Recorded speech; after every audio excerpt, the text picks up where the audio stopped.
अपने आप को इस काबिल बनाइए कि आपको न सिर्फ सरकारी नौकरी मिल सके बल्कि आप प्राइवेट सेक्टर में भी बहुत सफल होकर अपना काम कर सकें। अगर आप अपने परिवार के लिए कुछ करना चाहते हैं, अपने समाज के लिए, अपने लिए कुछ करना चाहते हैं, तो सिर्फ कुछ मुट्ठी भर सरकारी नौकरियों पर आश्रित होना बंद कर दीजिए। आपको हर महीने अच्छी तनख्वाह ही तो चाहिए, चाहे सरकार से मिले या फिर किसी प्राइवेट कंपनी से मिले, लेकिन उसके लिए आपको लायक बनना होगा, आपको अपने स्किल सेट्स ठीक करने होंगे। ये नौकरियां खैरात में नहीं दी जा रही हैं। पूरी तस्वीर देखते हैं जब आप, तो आपको ऐसा लगता है जैसे ये नौकरियां खैरात में बांटी जा रही हैं, भीख की तरह बांटी जा रही हैं। छात्र जो है वो एक भिखारी की तरह अपना कटोरा लेकर अपना हाथ फैलाकर सरकार के सामने खड़ा है, और सरकार या यहाँ इस केस में भारतीय रेल जो है वो एक भीख की तरह, खैरात की तरह ये नौकरियां बांट रही हैं। अगर आपको मिल गई तो आपकी किस्मत अच्छी है, और अगर आपको नहीं मिली तो आप कोई शिकायत नहीं कर सकते। हालांकि अब सवाल यह है कि भारत में इतने सारे लोगों को भारतीय रेल में ही नौकरी क्यों चाहिए? करोड़ों लोगों को भारतीय रेल में ही नौकरी क्यों चाहिए? इसका पहला और प्रमुख कारण है बेरोजगारी। भारत के पास जो युवा शक्ति है, अगर उसके पास रोजगार नहीं होगा तो ये समस्या ऐसे ही बनी रहेगी, आती रहेगी, हर साल आएगी। इसलिए भारत सरकार को इन युवाओं के बारे में सोचना चाहिए और इनकी क्षमता के मुताबिक नई योजनाएं लानी चाहिए। दूसरा कारण है भारत में 12वीं कक्षा पास करने वाले छात्रों और ग्रेजुएट छात्रों की लगातार हर साल बढ़ती संख्या। पिछले 2 दशकों में भारत में ग्रेजुएशन की पढ़ाई करने वाले छात्रों की संख्या 4 गुना तक बढ़ चुकी है। तो संख्या तो 4 गुना तक बढ़ गई, लेकिन क्या नौकरियां भी 4 गुना बढ़ी हैं? जवाब है नहीं। वर्ष 2000 में भारत में 86 लाख छात्रों ने ग्रेजुएशन की डिग्री हासिल की थी, जबकि 2016 में एक साल में ग्रेजुएट होने वाले छात्रों की संख्या 3 करोड़ 46 लाख तक पहुंच गई थी। और आज हर साल लगभग 4 करोड़ छात्र ग्रेजुएट होकर नौकरी के बाजार में नौकरी ढूंढने के लिए निकलते हैं। इसी तरह भारत में हर साल 12वीं कक्षा पास करने वाले छात्रों की संख्या भी तेजी से बढ़ी है। वर्ष 2000 में 99 लाख छात्र 12वीं कक्षा में पास हुए। 2016 में इनकी संख्या लगभग 2.5 करोड़ हो गई, और अब हर साल लगभग 3 करोड़ बच्चे 12वीं पास करके नौकरी या फिर उच्च शिक्षा के लिए जाते हैं। इससे पता चलता है कि भारत में ऐसे छात्रों की संख्या तेजी से बढ़ी है जो सरकारी नौकरियों के लिए योग्य होते हैं। उदाहरण के लिए 2016 में जो 3 करोड़ 46 लाख छात्र ग्रेजुएट हुए, वो 2018 में रेलवे द्वारा निकाली गई 90,000 नौकरियों के लिए पूरी तरह योग्य थे, और उन्होंने अप्लाई भी किया। हालांकि यह समस्या यह है कि भारत में जिन छात्रों के पास ग्रेजुएशन की डिग्री है, उनमें से बहुत सारे छात्र स्किल्ड नहीं है।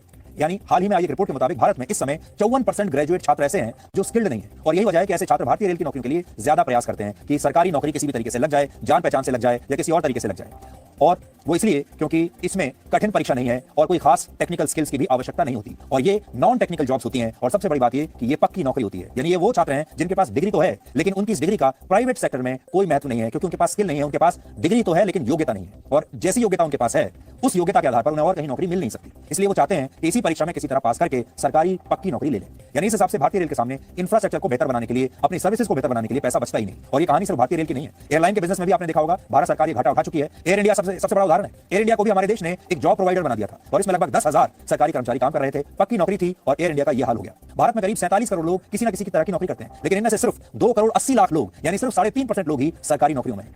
हालांकि सरकारी नौकरी हासिल करने का सपना देखने वालों की संख्या इससे कहीं ज्यादा है। और ये विडंबना है कि हमारे देश में लोग अक्सर सरकार की आलोचना तो बात बात पर करते हैं, बात बात पर सरकार को गाली देते हैं, सरकार का हर काम खराब ही होता है, उसे नाकाम बताते हैं, और हमेशा सरकार से नाराज ही रहते हैं। लेकिन नौकरी इन सारे लोगों को सरकार में ही करनी होती है, यानी सरकार को गाली भी देंगे लेकिन नौकरी सरकारी ही चाहिए। भारत में बहुत सारे लोग परीक्षा देकर, पैसा देकर या किसी नेता, सांसद या विधायक से पहचान के दम पर किसी भी तरह से सरकारी नौकरी पाना चाहते हैं। इसकी सबसे बड़ी वजह यह है कि सरकारी नौकरियों में काम के घंटे तय होते हैं, ज्यादातर कर्मचारियों को तय घंटों से ज्यादा काम नहीं करना पड़ता, लेट जाने और जल्दी दफ्तर छोड़कर निकलने की आजादी होती है। हालांकि हम ये नहीं कह रहे कि सारे सरकारी कर्मचारी ऐसे ही होते हैं, कुछ सरकारी कर्मचारी इसका अपवाद भी हैं, कहीं कहीं पर अच्छा काम भी होता है, तो उन्हें हम डिस्करेज नहीं करना चाहते। दूसरी वजह यह कि सरकारी नौकरी प्राइवेट नौकरी के मुकाबले ज्यादा सुरक्षित होती है। जॉब सिक्योरिटी सरकारी नौकरी से निकाले जाने की संभावना ना के बराबर है, जबकि प्राइवेट सेक्टर में आपकी नौकरी सिर्फ तब तक है जब तक आप ईमानदारी से अपना काम कर रहे हैं और अपने लक्ष्यों को पा रहे हैं। सरकारी नौकरी में तनख्वाह अच्छी होती है, दूसरे भत्ते भी मिलते हैं, समय पर छुट्टियां मिलती हैं, घर खरीदने के लिए आसानी से लोन मिलता है, बीमा और पेंशन मिलती है। इसके अलावा निश्चित समय पर आपकी सैलरी बढ़ती रहती है, चाहे काम में आपका प्रदर्शन कैसा भी हो। जबकि प्राइवेट सेक्टर में लोगों को सैलरी में इंक्रीमेंट के लिए जी तोड़ मेहनत करनी पड़ती है। जो लोग प्राइवेट सेक्टर में काम करते हैं मेरे जैसे, उनसे पूछिए।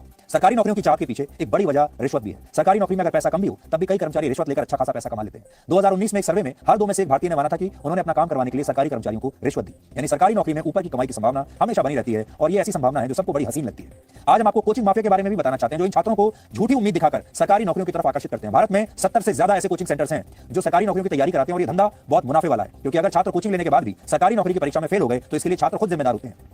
ये कोचिंग सेंटर्स छात्रों को उनकी फीस नहीं लौटाते, इसलिए जो पूरी कोचिंग सेंटर का जो बिजनेस मॉडल है ये सरकारी नौकरियों पर ही आधारित है। और ये कोचिंग सेंटर्स ऐसे छात्रों को भी अपने यहाँ ले लेते हैं जिसका कोई चांस ही नहीं है परीक्षा में पास होने का, लेकिन क्योंकि इन्हें पैसा कमाना होता है इसलिए ये उन सारे छात्रों को कंफ्यूज करते हैं। आज हम इनसे कहना चाहते हैं कि सिर्फ उन छात्रों से पैसा लीजिए जिन्होंने परीक्षाएं क्लियर की हैं, और जिनकी परीक्षा क्लियर नहीं हुई है उनके पैसे वापस कर दीजिए। उन सारे अध्यापकों से कहना चाहते हैं उनके पैसे, छात्रों के पैसे वापस करिए, क्योंकि जो शिक्षा है ये बेचने की चीज नहीं है, शिक्षा बिजनेस नहीं है। आज जब भारत में सरकारी नौकरियों के लिए बहुत भीड़ भाड़ है, तब पूरी दुनिया में मास रेजिग्नेशंस का ट्रेंड चल रहा है। आपने देखा होगा 2021 में पूरी दुनिया में 3 करोड़ लोगों ने अपनी नौकरियां छोड़ दी। और सोचिए हमारे देश में नौकरियों के लिए तोड़फोड़ हो रही है, हिंसा हो रही है, और हमारे देश के छात्र क्या कुछ करने के लिए तैयार नहीं है।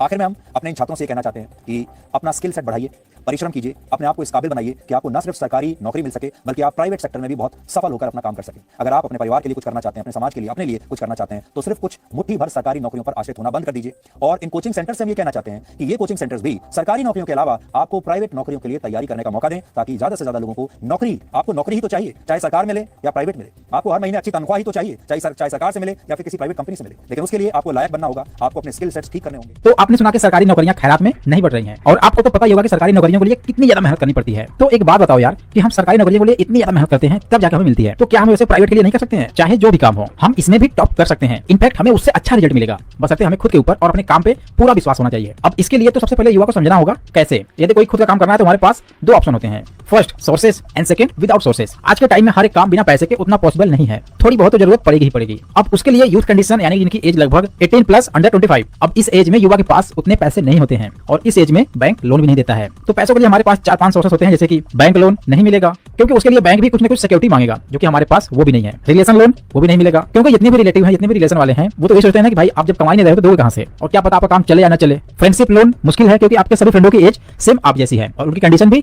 आप जैसी है। सब मिलाकर आपके पास पैसे नहीं है। सिर्फ एक चीज मेरे पास है, वो है हमारा खुद का स्किल। अपने खुद के स्किल से पैसे कमाओ, स्किल को और ज्यादा डेवलप करो। अब उसके लिए सबसे आसान जो रास्ता है वो है नेटवर्क मार्केटिंग। किसी भी अच्छी नेटवर्क मार्केटिंग कंपनी को पकड़ के ज्वाइन कर लो, लेकिन ध्यान रहे सिर्फ कुछ दिनों के लिए, हमेशा के लिए नहीं। जो मेरे पास नहीं था सिर्फ उसके लिए। स्किल, कॉन्फिडेंस एंड मनी, थोड़ा उसमें स्ट्रगल करो, लोगों से मिलो जुलो, सेमिनार इवेंट देने की कोशिश करो, लोगों को सामने खुद को प्रेजेंट करो। इससे आपका कॉन्फिडेंस भी बढ़ेगा और साथ में पैसा भी आएगा। और जब एक दिन आपके पास पैसा, कॉन्फिडेंस, स्किल सब कुछ हो जाए तो खुद का अपना कोई भी बिजनेस आप स्टार्ट करके अपना बहुत बड़ा एम्पायर खड़ा कर सकते हो। आप कहीं से भी कोई भी काम सीखोगे आपको 1 से 2 साल लग जाएंगे, लेकिन किसी भी नेटवर्क मार्केटिंग कंपनी को आप ज्वाइन करके सीखते हो, स्किल लेते हो, तो वो काम आपका सिर्फ 6 महीने में कंप्लीट हो जाएगा। तो गाइस आज के लिए इतना ही। आई होप आपको ये वीडियो बहुत अच्छा लगा होगा। वीडियो अच्छा लगने पर लाइक करें, अपने दोस्तों के साथ, टीम के साथ शेयर करें।